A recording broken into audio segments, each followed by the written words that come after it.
Bom, boa noite, Fabiano. Buenas noches. Agradeço a tua presença aqui visitando a UFSC. Seja bem-vindo. E para começar, eu queria pedir para ti falar um pouco sobre a tua formação, a tua experiência, o que te levou a fazer o tipo de trabalho que você faz,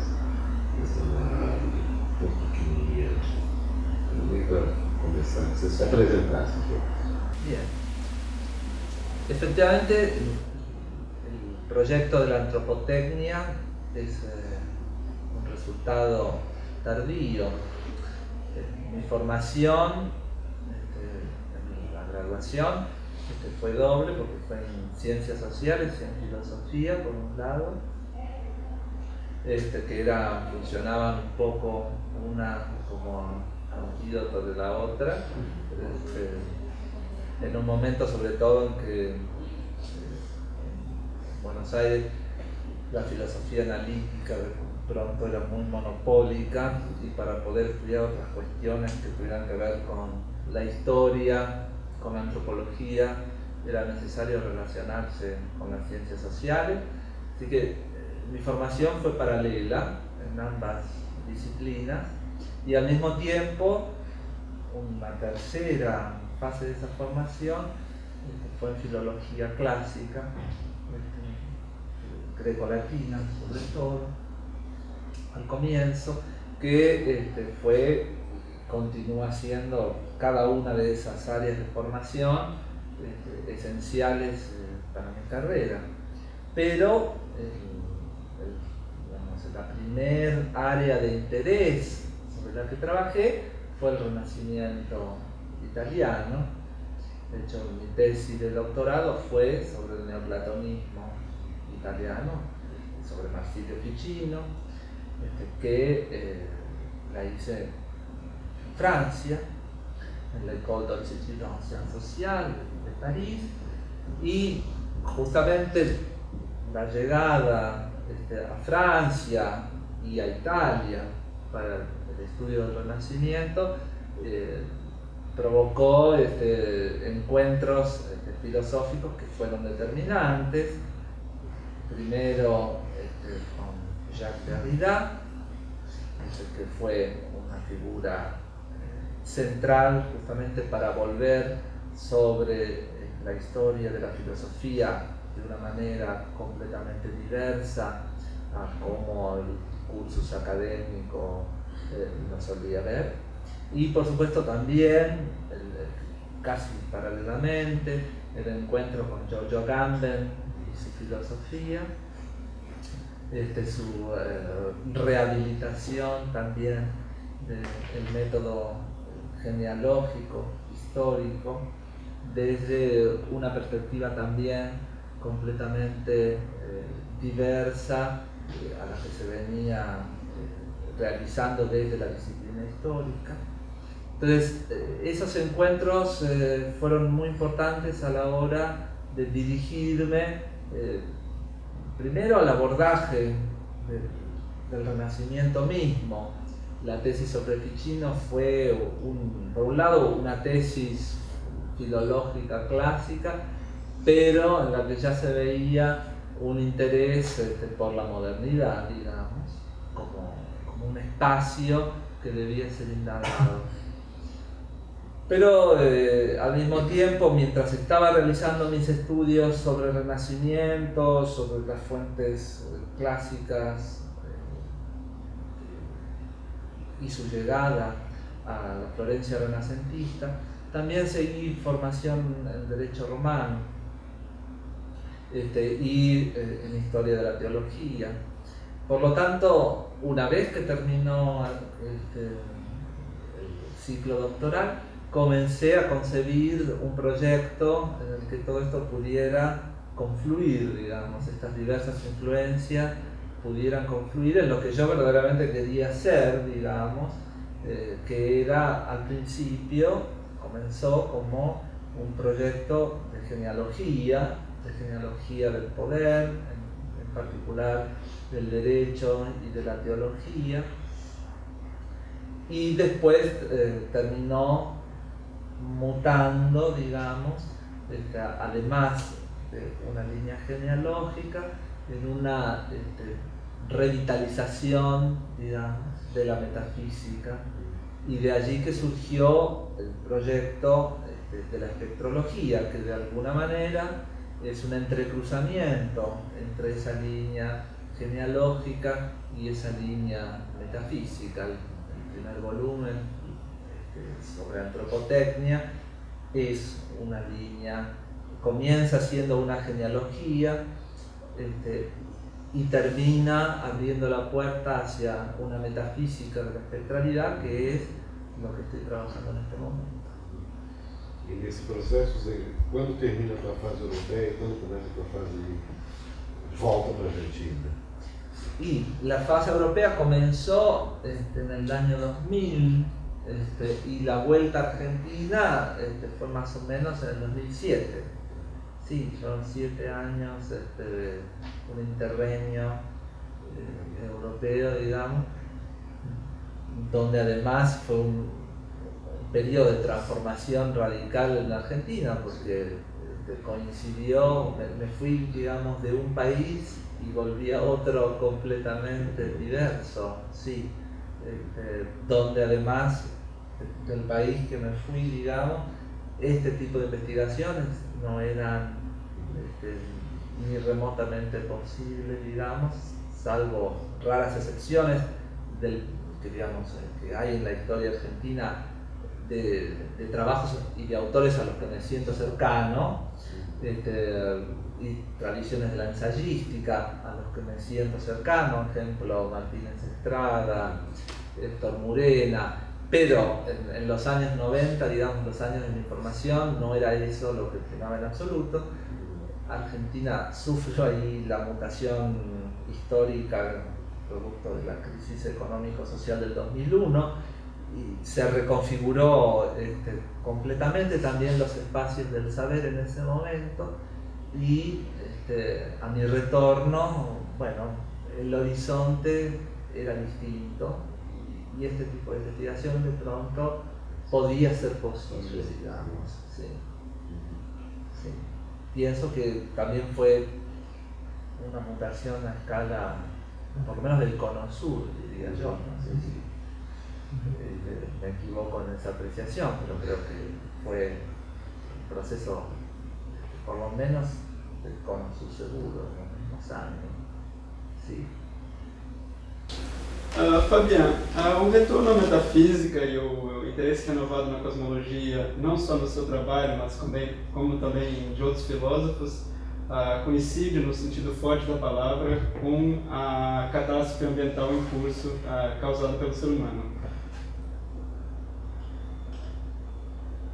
E de certa forma essa catástrofe cria uma sensação de medo justamente diante do desconhecido, para usar a famosa frase do Lovecraft, sobre o qual você escreveu um livro, né? E eu queria saber em que medida a sua filosofia encara esse medo e como ela se posiciona diante dessa catástrofe ambiental, como ela se relaciona, por assim dizer. Bueno, efectivamente, hoy en día podríamos decir, cuando Lovecraft pensó su cosmología, la pensó como indudablemente un cosmos hostil, notablemente como un cosmos a la vez exterior, ¿sí? El espacio exterior, el universo como totalidad, como un espacio de peligro. Al mismo tiempo, ese cosmos se introduce en una tierra donde se transforma en un lugar de peligro constante, de acecho constante, indudablemente a través de la industrialización. Es una preocupación que ya empieza a estar en Lovecraft. Si bien no es algo que trabaja en el libro, pero que bien merecería un capítulo eso. Lovecraft reacciona con su cosmología frente a un universo, digamos, que se ha, o mejor dicho, un mundo que se ha industrializado. el capitalismo industrial es algo que provoca en Lovecraft el despliegue de toda una serie de fantasías del horror, ¿no? Y que bien uno podría estudiarlas también en esa clave. Por lo tanto, la catástrofe ambiental, que hoy en día ya no puede ser, digamos, negada por ningún gobierno ni por ningún Estado, aunque la intentan minimizar, digamos, pero que resulta ampliamente cierta y problemática, en parte está muy relacionada con el trabajo. Por la comunidad de los espectros intenta terminar pensando en el peligro de la extinción. El problema de la extinción en mi trabajo tiene ese doble registro. Si tiene un registro meramente, digamos, metafísico, que podemos conversarlo, pero también tiene un registro completamente vinculado a lo que ha llamado la catástrofe ambiental. Es decir, que hoy sabemos que es perfectamente posible que el hombre pueda ser la causa de una extinción masiva, ¿no? Lo que los expertos han llamado una sexta extinción. Las posibilidades de esa extinción son muchas, pero una de ellas, sin lugar a duda, es una catástrofe ambiental provocada por el propio hombre. Entonces, en ese sentido, una cosmología también implica una nueva relación con ese medio ambiente. No es posible, sin lugar a dudas, concebir hoy la filosofía sin tomar en cuenta ese nuevo dato. El mundo sobre el que tiene que operar la filosofía y con el que tiene que medirse, de ninguna manera es el mundo, por supuesto no es el mundo ni la naturaleza de los antiguos, ni siquiera el mundo con el que se confrontaron los modernos. Pero no solamente por la globalización, etcétera, digamos, los cambios tecnológicos que son evidentes y han sido pensados, sino porque hoy en día la naturaleza misma juega un rol completamente diverso y es un agente más absolutamente actuante.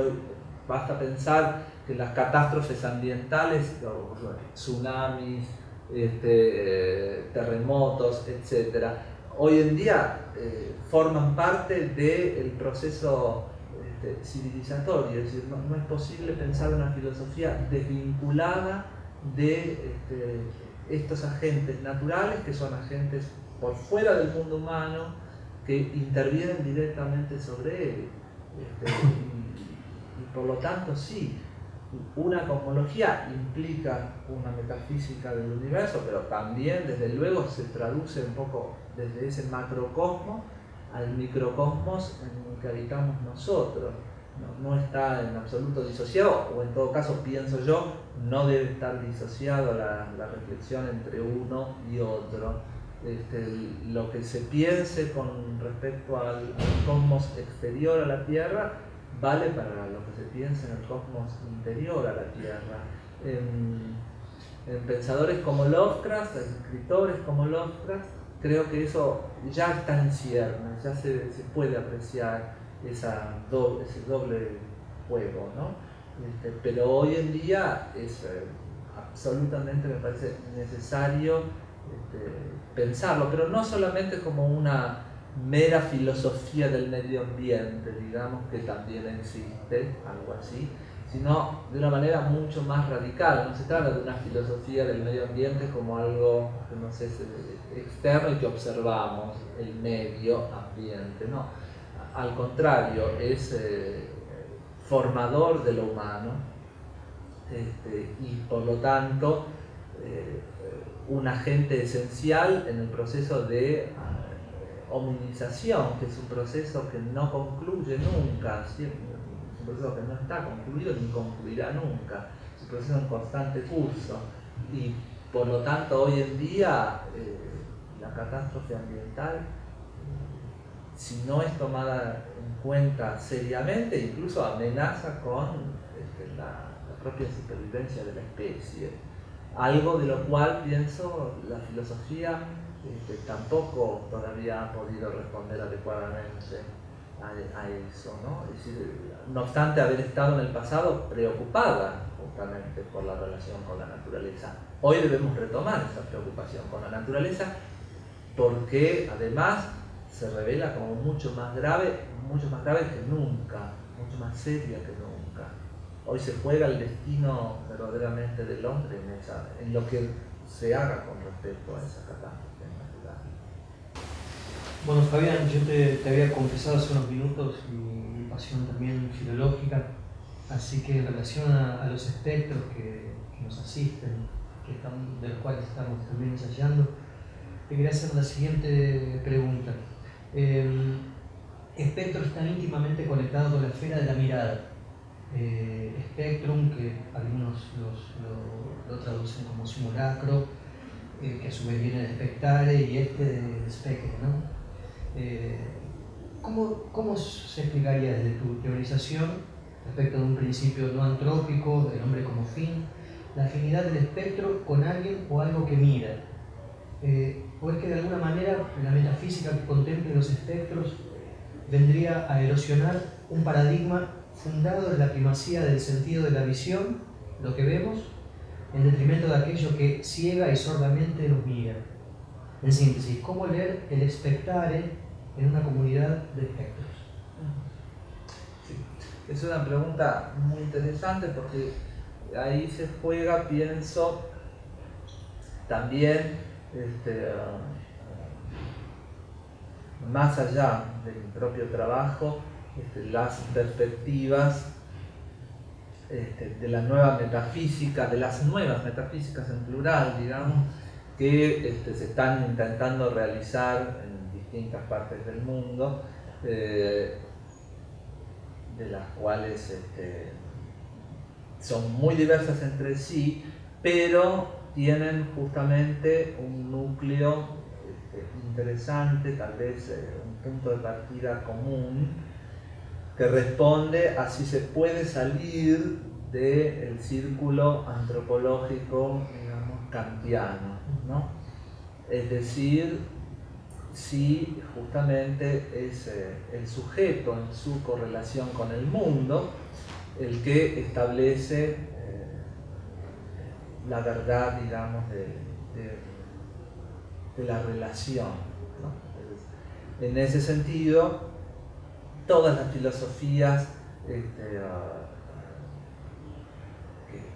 se han construido a partir de Kant durante todo el siglo XX, en cierto sentido, son herederas de esa idea de que no es posible pensar nada que sea independiente, en este sentido, retomando tus palabras, de la mirada de un sujeto, ¿no?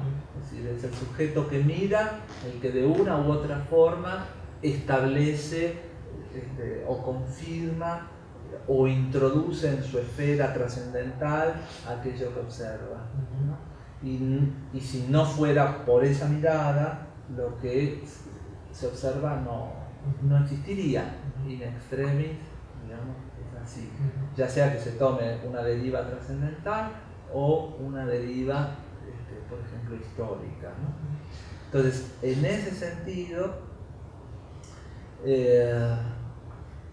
efectivamente la intención es invertirlo, ¿no? Sí, es tratar de pensar si es posible un espectro o un pensamiento de la espectralidad que no implique un sujeto perceptor de esa espectralidad.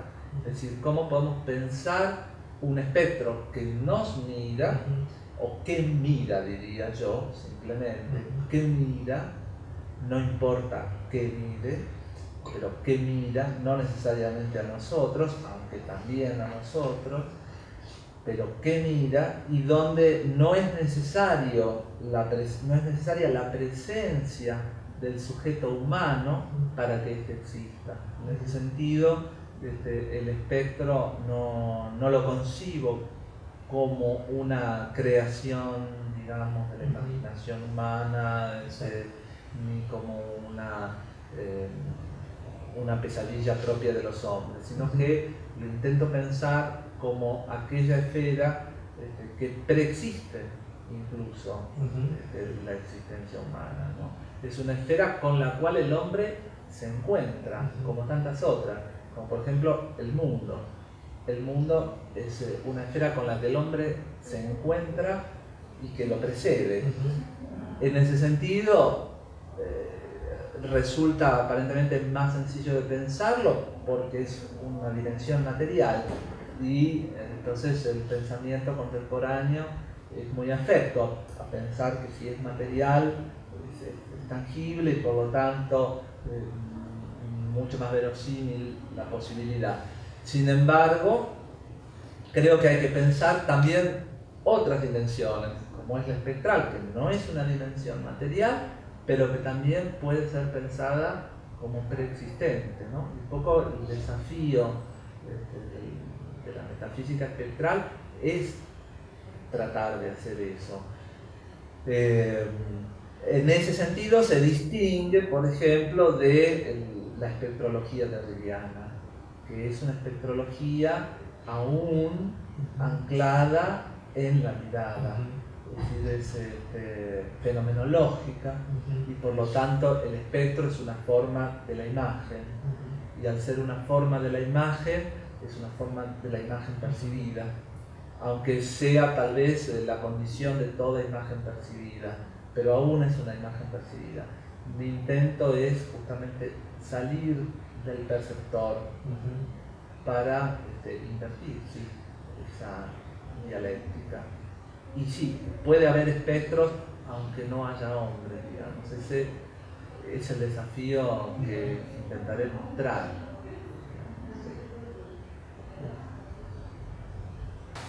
Bom, Fabiano, boa parte da tua reflexão, dos seus livros, passa pela questão da morte. Inclusive, para pensar um pouco sobre isso, você se baseia em Blanchot, notadamente na literatura de direito à morte. Por outro lado, a tua reflexão também passa pela questão da própria morte, da própria possibilidade de sobrevivência, tanto do cosmos quanto da espécie. E não só da espécie humana, de qualquer espécie, né? Você fala mais um pouco nisso, na questão da extinção. Parece que já falou isso hoje. Por outro lado, você também pensa a questão do avanço tecnológico, na possibilidade de um prolongamento da vida. Né? Então, cria-se uma situação um pouco paradoxal, né? Que, de um lado, eu gostaria que você falasse um pouco sobre isso. De outro lado, nessa questão da possibilidade de uma extensão da vida, o que obrigaria uma reconceitualização do próprio conceito de vida, né? Ou seja, a partir que não há mais morte, aí a gente retorna no Blanchot, toda uma tradição filosófica, não há vida, né? Só vivemos porque morremos. Pensando, já que você falou alguma coisa, né, respondendo ao Leonardo, sobre a questão da ficção, né? A gente pode pensar na ficção, acho que também da lenda, da legenda. Tem uma velha lenda da tradição cristã, Asvero, né, o judeu errante, que seria aquele condenado pelo Filho de Deus, por Cristo, ao exílio eterno entre os vivos do mundo dos vivos, ou seja, a ele é interditado morrer. Então, você fala, eu sei se algumas considerações sobre essa, não é bem uma pergunta, né, sobre essa encruzilhada de uma série, notadamente as relações de morte e vida. Sí. Efectivamente, la presencia de la muerte y de las posibles declinaciones que a partir de su presencia se pueden realizar está muy presente en mi trabajo. En un principio está pensada justamente como una respuesta a una cierta prohibición que se instala, por ejemplo, se puede ver muy claramente en el pensamiento de Heidegger, ¿no? En Ser y Tiempo, Heidegger establece, bueno, el ser para la muerte implica, entre tantas cosas, además de, bueno, de ser la vía de acceso a la autenticidad del Dasein, etc. Eso es parte de su sistema. A mí lo que me interesa es que, como condición de posibilidad, dice Heidegger, de que la muerte exista como tal, es necesario que no se pueda ir más allá de ella, ¿no? Es decir, lo que hace la muerte, o el dispositivo, el concepto de la muerte, es traernos necesariamente sobre la vida, ¿no? Entonces, el pensamiento de la muerte en Heidegger, por ejemplo, y una tradición que lo sigue, en realidad, contra la exaltación que aparentemente se podría hacer de la muerte, es un pensamento que retrotrae inmediatamente a la vida. Fabiano, o seu pensamento nos faz repensar, digamos, a importância, né, e faz um convite para adentrar na metafísica. Eu gostaria de saber como você pensa que a concepção de ficção acaba se chocando com isso que você propõe. Por exemplo, já se separa a ficção de pensamento lógico, ou é possível talvez pensar a lógica dentro da ficção? Sí, es un punto esencial también para clarificar que hoy en día me parece a mí que cualquier metafísica que podamos pensar no puede ser una metafísica de lo absoluto, digamos, y que solamente con una misma lógica intente abarcar todo lo que existe en el mundo, ¿no? En ese sentido, no adquiere hoy en día, me parece, una verdad más que nunca cierta, pero al mismo tiempo desafiable, ¿no? Si Aristóteles pensó diciendo que el ser podía decirse de múltiples maneras, ¿no? Rompiendo con el uno de Parménides,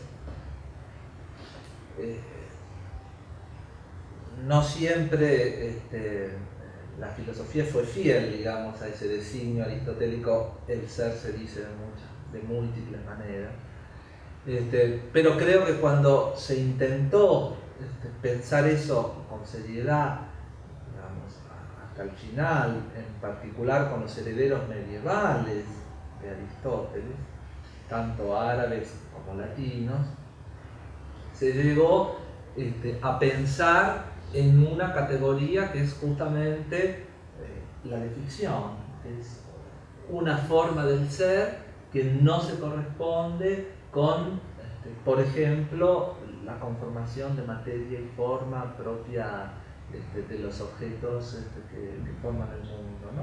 Entonces, en rigor de verdad, eso también ya está presente, si uno lo piensa, en Platón, ¿no? Para Platón, por ejemplo, la imagen ya era un ser autónomo respecto de la naturaleza y respecto de los objetos fabricados por el hombre, digamos, ¿no? Como una distinción clásica que no deja de volver, digamos, en la filosofía, ¿no? De maneras impensadas y por gente o pensadores, filósofos que no son platónicos, ¿no? Por ejemplo, pienso a Gamben cuando recupera en este breve texto qué es un dispositivo, ¿no? Y dice, bueno, se puede dividir el mundo entre los dispositivos y digamos, la vida, ¿no? Ese es un gesto típicamente platónico, por ejemplo, porque bueno, Platón hacía lo mismo, había dividido el mundo entre los objetos fabricados por el hombre y el mundo natural, digamos, donde entraba la vida. Pero también había aislado una tercera dimensión, que era, por ejemplo, la de la imagen, que para Platón, pero también para otros antiguos, tenía que tener una consistencia ontológica, digamos, en nuestro vocabulario de hoy, distinta de las otras, ¿no? eso se profundiza con Aristóteles, se profundiza con el pensamiento medieval, árabe y latino.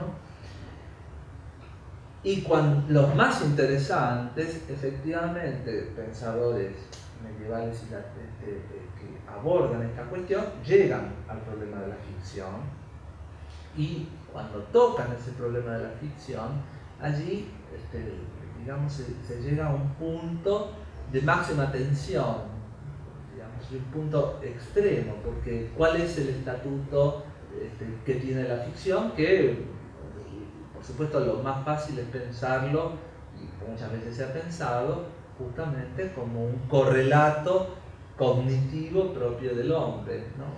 Una creación propia del espíritu del hombre, o como podría decir hoy, de la mente humana, etc. En ese sentido, me interesó recuperar en una colección de filosofía que publicó en Buenos Aires el pensamiento de Alexis Meinong, que es un filósofo austríaco que tuvo mucha relación, si se quiere, con la literatura, porque fue el maestro de Musil, de Robert Musil, ¿no?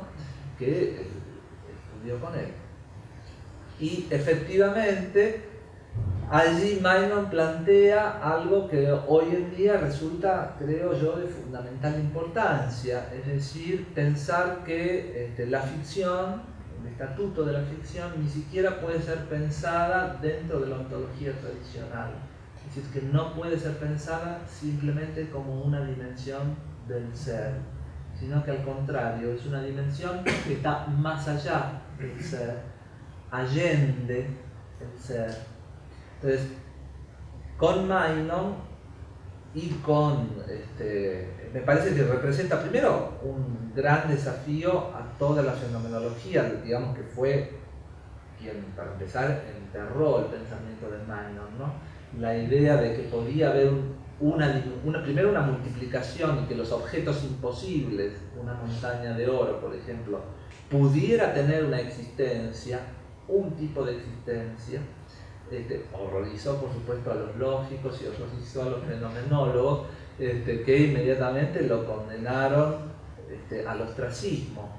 Hoy en día ha retornado, digamos, hay un cierto retorno del pensamiento de Meinong muy fuerte en ciertos países, más que en otros. Todavía en América Latina lo estamos recibiendo, pero que representa un desafío doble, tanto a la filosofía, para pensar el estatuto de la ficción, porque implica pensarlo más allá del ser, y por lo tanto más allá de los límites que indagó hasta ahora la filosofía occidental. Y en ese sentido poco importa la deconstrucción de la metafísica, porque bueno, la metafísica que ha sido deconstruida es la metafísica de la presencia, es la metafísica del ser. Meinong, mucho antes de todo eso, planteaba que la metafísica no tenía por qué limitarse al campo del ser. Entonces, uno puede y debe, sí, cómo no, deconstruir la filosofía del ser. Pero, por ejemplo, esa deconstrucción de la filosofía del ser puede abrirnos las puertas de pensar una metafísica que no es del ser. Es decir, la deconstrucción de la metafísica del ser no debe implicar la liquidación de la metafísica, sino al contrario, la necesidad de multiplicar el pensamiento de la metafísica hacia direcciones completamente novedosas. Una de ellas es esta, y el estatuto de la ficción desafía absolutamente todas las certezas con las cuales se construyó la metafísica. Me parece muy interesante porque la literatura ha sido construida enteramente en torno a ficciones, digamos.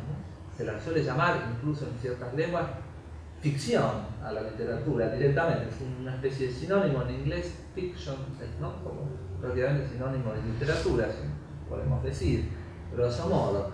Y sin embargo, bueno, el hombre tiene un comercio constante, permanente, con un mundo que evidentemente no está en la dimensión material.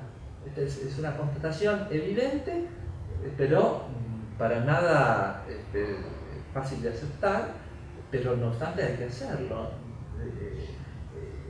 Digamos, podemos hablar aquí en esta entrevista sobre Hamlet, por ejemplo, ampliamente, pero bueno, Hamlet no está en el mundo material, no está aquí Hamlet. Bueno, ¿dónde está Hamlet? Evidentemente, Manon y algunos medievales dirían, desde luego que tampoco está en nuestras cabezas, digamos, no está en nuestras mentes, no está en nuestra alma, etcétera, según la respuesta. Manon tiene, Hamlet tiene una existencia por fuera de cada uno de nosotros, tiene una existencia autónoma, y se nos impone a nosotros como pensamiento. En ese sentido, la creación también, el paradigma del literato como creador cambia completamente, ¿no? Porque el literato como creador no crea literalmente una ficción, sino que más bien la ficción se le impone a él, es un receptor de esas ficciones. Pero un pensamiento riguroso de la ficción literaria, por ejemplo, es hoy absolutamente, me parece, fundamental para la filosofía. De ahí se puede construir también una metafísica completamente nueva. Y por lo tanto la literatura también adquiere, desde mi punto de vista, un estatuto totalmente inesperado, donde no se lo puede divorciar tampoco del pensamiento filosófico, y a su vez el pensamiento filosófico no puede divorciarse de la literatura. Pero no simplemente porque esto es algo que tal vez muchos estarían de acuerdo hoy en la filosofía contemporánea, que hay una relación, digamos, entre ambas esferas. Pienso siempre que hay que desconfiar bastante de la filosofía en ese sentido, porque la filosofía siempre ha sido un saber un poco imperialista, digamos, un saber apropiador. Creo que entrar en contacto con la literatura de ninguna manera debe significar apropiarse de la literatura. Al contrario, ofrece para la filosofía, por supuesto, un caso de pensamiento excepcional, pero es la propia literatura la que debe hacerse cargo, ¿no?, de los desafíos de lo que implica su propio objeto, que es un objeto que, desde mi punto de vista, desafía justamente toda la historia de la metafísica, ¿no? Y al mismo tiempo, curiosamente, no es un objeto extraño para el ser humano, es un objeto con el cual tenemos una frecuentación diaria, constante. Nos movemos en los mundos de las ficciones. Nos podrán parecer mejores o peores los libros, desde luego hay una jerarquía literaria. Probablemente no es lo mismo, o sin duda no es lo mismo Hamlet que Harry Potter, pero no obstante tienen algo en común, sin lugar a dudas. Como ficción se ubican en un mismo plano, y si hay millones de seres humanos volcados a vivir a través de Harry Potter, eso nos está indicando que evidentemente el mundo no se limita a su aspecto material como aparentemente creemos. Al contrario, vivimos permanentemente fuera de nuestra materialidad en ese sentido. Dicho lo cual,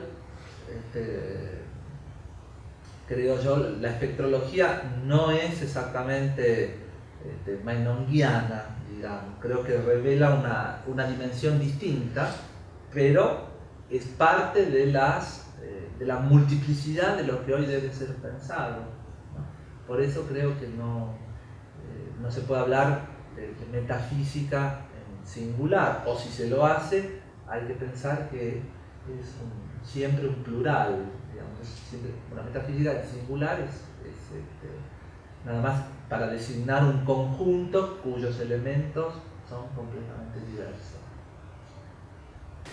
Qual o papel do horror no pensamento da espectrologia y na filosofía no antrópica? Bien, efectivamente la pregunta por el horror o el concepto de horror viene absolutamente de Lovecraft. Él es considerado, digamos, un autor de horror y ha tematizado el horror en la literatura. Ahora bien, pocas veces se ha preguntado justamente qué significa ese horror. En general se lo ha interpretado como simplemente un espanto, digamos, ¿no? Una literatura para producir espanto en el lector, que desde luego ciertamente puede producirlo, pero lo que produce la literatura de Lovecraft más bien es una fascinación ante ese horror. De ninguna manera produce un espanto, digamos, no ha creado psicosis colectiva, digamos, al contrario, ha creado un conjunto, un fandom absolutamente fascinado con ese supuesto horror que debería repeler. Por lo tanto, eso me llevó a preguntarme realmente qué significa el horror, ese significante en la obra de Lovecraft. Desde mi punto de vista, justamente lo que me parece interesante y que es lo que se le ha reprochado, digamos, desde la historia de la literatura a Lovecraft. Porque si hay un reproche que viene enseguida, digamos, de literatos y de críticos literarios, por ejemplo de Wilson, uno de los primeros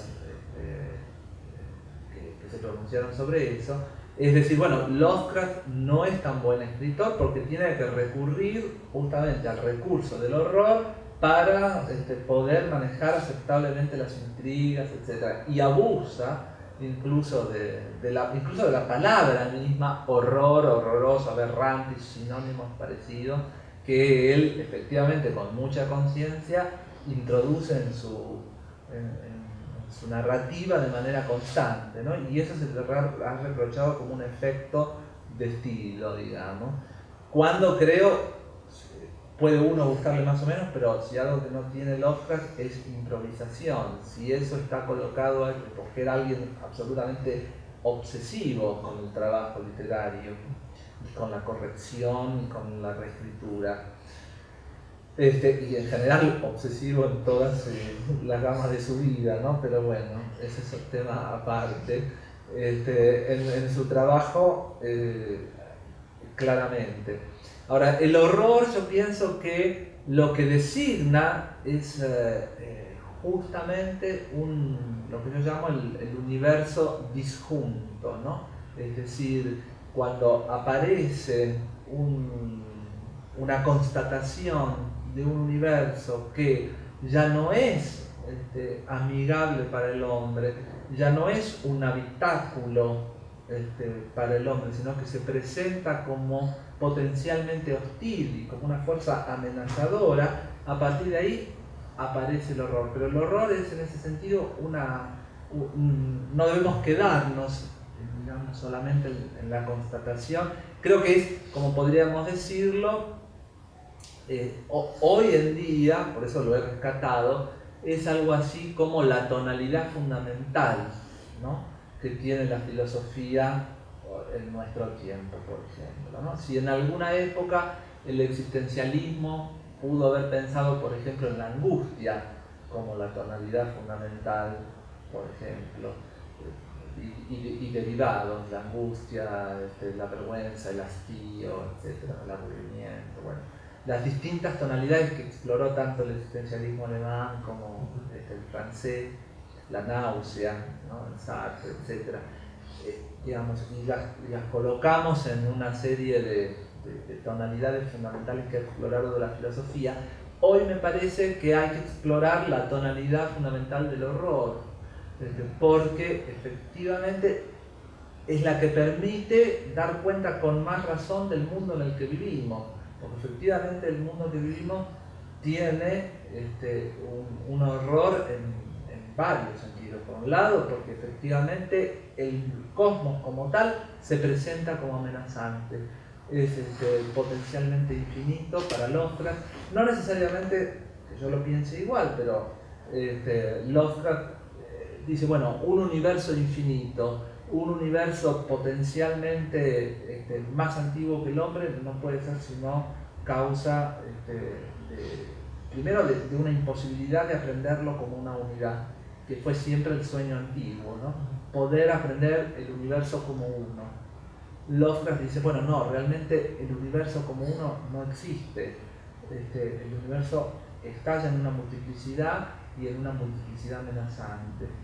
Al mismo tiempo, justamente las catástrofes ambientales que hablábamos hoy generan un segundo horror para el ser humano permanente. Al mismo tiempo, con eso se conjugan los poderes que intentan manejar el horror, y yo diría no tanto el horror como el miedo, digamos, ahí lo separaría. El miedo incluso al horror, ¿no? Porque yo diría que al horror no hay que tenerle miedo. En ese sentido me distanciaría de la perspectiva de Lovecraft, ¿no? Que sus personajes ante el horror enloquecen, digamos, ¿no? En general es lo que suele ocurrir, se produce la enajenación, digamos. Hoy en día lo interesante es no retroceder ante ese horror, porque en el fondo, si bien hoy se hace absolutamente evidente, nunca estuvimos en una situación distinta, ¿no? Digamos, las especies se han extinguido, el universo en algún momento no contó con la vida. Es probable que la vida, o seguro, no es probable, es seguro que la vida en la Tierra va a terminar, ya sea porque sea una catástrofe autoinducida o ya sea porque el Sol se va a consumir, ya sea porque, además se sabe, el movimiento galáctico va a hacer que la Tierra colisione con otros astros. Es decir, las probabilidades ya no son probabilidades, son certezas. En algún momento la vida en la Tierra y la Tierra misma va a dejar de existir. Entonces, hoy en día que tenemos esa cosmovisión, el horror se transforma efectivamente en la tonalidad fundamental a partir de la cual hay que comenzar a pensar, creo, la filosofía. Y no retroceder justamente ante el horror, sino al contrario, ante eso que aparece como horror, que para mí es la forma de denominar a un universo disyunto, digamos, un ser que ya no puede ser aprendido como totalidad. Bueno, ahí es una invitación a avanzar, a descubrir un espacio que es múltiple, entre los cuales está el de la espectrología, pero no solo el de la espectrología, y en el que tal vez haya una respuesta nueva, digamos, al problema de la catástrofe, que no sea meramente catastrofista, digamos, y que no sea meramente la respuesta que da el poder frente a esta constatación, digamos, que es introducir el miedo, digamos, y introducir la paranoia con la que opera constantemente el poder. Al contrario, creo que entrar a hacerse cargo del horror como una tonalidad fundamental implica a la vez la exploración de mundos nuevos y también la contestación de un poder que quiere hacer del miedo al horror la parálisis general de la política y la parálisis general del pensamiento, digamos, ¿no? Porque si hay algo que me parece que a todos los poderes les interesa sobremanera es detener el pensamiento especulativo, digamos. Eso es algo que no debemos ceder nunca, digamos, y mucho menos bajo la instrumentalización del horror, que al contrario me parece la puerta a posibilidades sumamente interesantes e inauditas. Aquí primero, Fabián, yo hacía una pequeña reseña de lo que yo leí en algunos de los textos que publicaste, es decir, en los textos que publicaste aquí. Primero hablaba del artículo de la revista Lambda, luego hablaba algo de paralelo un principio antrópico, más allá del principio antrópico, y finalmente me refería brevemente a la comunidad de los espectros. Ya tú mencionaste algunas cosas de eso, entonces me voy a saltar la primera parte, en la que digamos yo reseñaba lo que yo leí en los textos. Voy a leer lo que escribí. No puedo evitar leer todos estos textos desde referentes que me son cercanos. Uno de ellos, el más insistente para mí, es Borges. En el libro de Arena del 75 hay un cuento que Borges dedicó a la memoria de Lovecraft y que, no por coincidencia, tiene monstruos inconcebibles en su trama, ironiza sobre nuestra concepción de un universo unitario y tiene un narrador que declara al final sentirse como hombre, un intruso en el caos. Cuando leí el texto que aparece en la Landa, no pude evitar relacionarlo con ese cuento, cuyo título, There Are More Things, que es un título que Borges tomó del mismo acto y de la misma escena de Hamlet, que trae la frase que inquietó a Derrida, The time is out of zone. Entonces, There Are More Things, creo yo que podría también decirse astrofobos o más allá del principio antrópico. Bien, en el texto del 75, del 75 sigue una constante presente en la obra de Borges desde al menos 1934, o es lo que yo rastreo, y que se puede resumir en esta frase que extraigo de un texto que escribió en el 34 sobre la cuarta dimensión. Dice Borges: rehusar la cuarta dimensión es limitar el mundo, afirmarla es enriquecerlo. Algo más me llama la atención: esa afirmación de un cosmos enriquecido tiene un lugar de focalización en ese texto de Borges. Digamos, tiene una situación que está en el texto del 34 y que se repite en el texto del 75, en There Are More Things. El lugar es Lomas de Zamora. Lomas de Zamora. Lomas de Zamora es una especie de Aleph en esos dos textos. Un punto desde el que se ve el cosmos infinito, pero que está situado en un lugar. Como el Aleph lo estaba. El Aleph estaba en una casa en la calle Garay, en el 19º escalón del sótano de un tipo que se llama Carlos Argentino de Nieri, en 1941, perdón. Entonces, impresionado por esas coordenadas que siempre están presentes en Borges, con las que juega mucho, Silviano Santiago, en un texto que se llama A amenaza del lobizón, la amenaza del lobizonte, que es de 1998, piensa la risa, dice él, a la larga exotista de Foucault, ¿sí?, ante las clasificaciones chinas que Borges hace en el lenguaje analítico de John Wilkins. Precisamente, dice Silviano, la propuesta de Borges no es exotista, no es la que se define a partir de la contraposición de lo propio con algo otro, sino que es la propuesta de quien se reconoce a sí mismo como otro de Occidente dentro de Occidente, dice Silviano en ese texto. Voy a citarlo, dice: nuestros autores siempre supieron integrar en un suelo único, es decir, a través del lenguaje literario y artístico, a los dos feroces enemigos inventados por el etnocentrismo, lo mismo y lo otro. Lechones, sirenas, perros y animales en libertad que pertenecen al emperador o que están dibujados con un pincel finísimo de pelo de camello. Esos seres heteróclitos siempre convivieron familiarmente en el mismo espacio enciclopédico latinoamericano, dice Silviano. De ahí concluye: Europa es aquí, dice Silviano en el mismo texto. Aquí es la biblioteca de Babel. Somos el oriente del occidente, dice. Eso es una cita. O, como lo dice en el primer subtítulo de ese texto, la China es aquí. Usted el lunes hablaba de la China, cuando hacía la genealogía del Ius Exponendum. Entonces, a partir de todo eso, y me disculpo por lo enrevesado y por la tal vez innecesaria extensión de todo lo que dije, quisiera plantearle la siguiente cuestión. Es una pregunta: ¿la China es aquí? Es una pregunta sobre la situación de su pensamiento.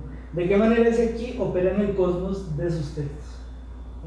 Esa sería la pregunta. Sí, hay varias dimensiones ahí muy interesantes. Efectivamente, hay algunos intentos de trabajo que se podrían ciertamente, los últimos, por ejemplo, ¿sí?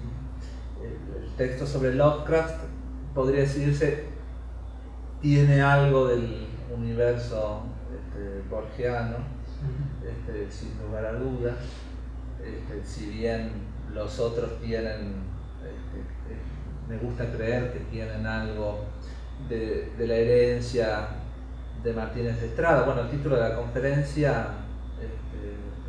la primera fue Muerte y transfiguración del mito antropotécnico de Occidente, que es una referencia justamente a muerte y transfiguración de Martín Fierro, un texto que me parece fundamental a la hora, no, por supuesto para el estudio de Martín Fierro, pero más allá de eso, como un estudio de psicohistoria, digamos, que es un tipo de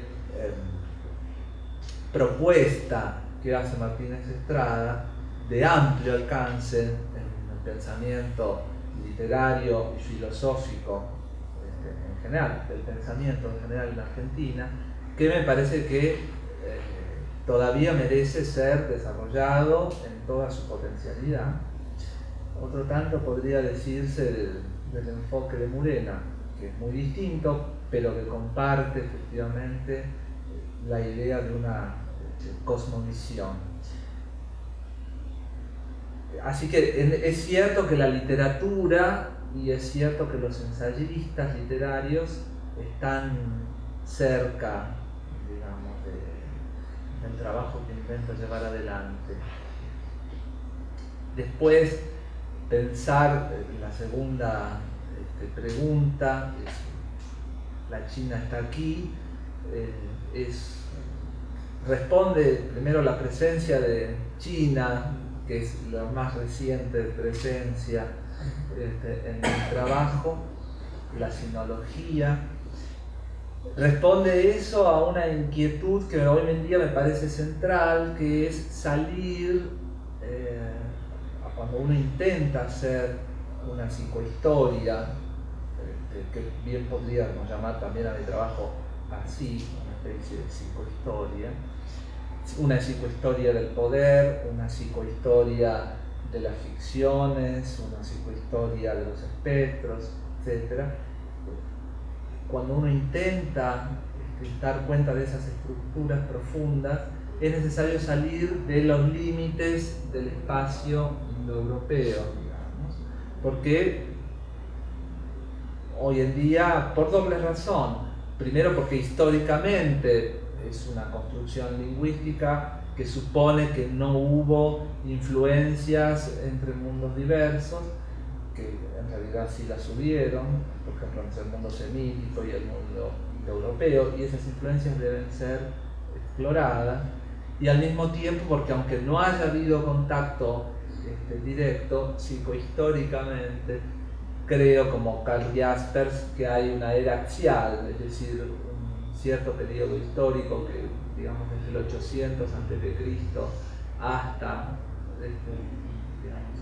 los comienzos de la era cristiana, donde efectivamente en todas las civilizaciones se produce un movimiento de pensamiento que no es totalmente equiparable, pero que sí implica la necesidad de dar cuenta de estructuras convergentes.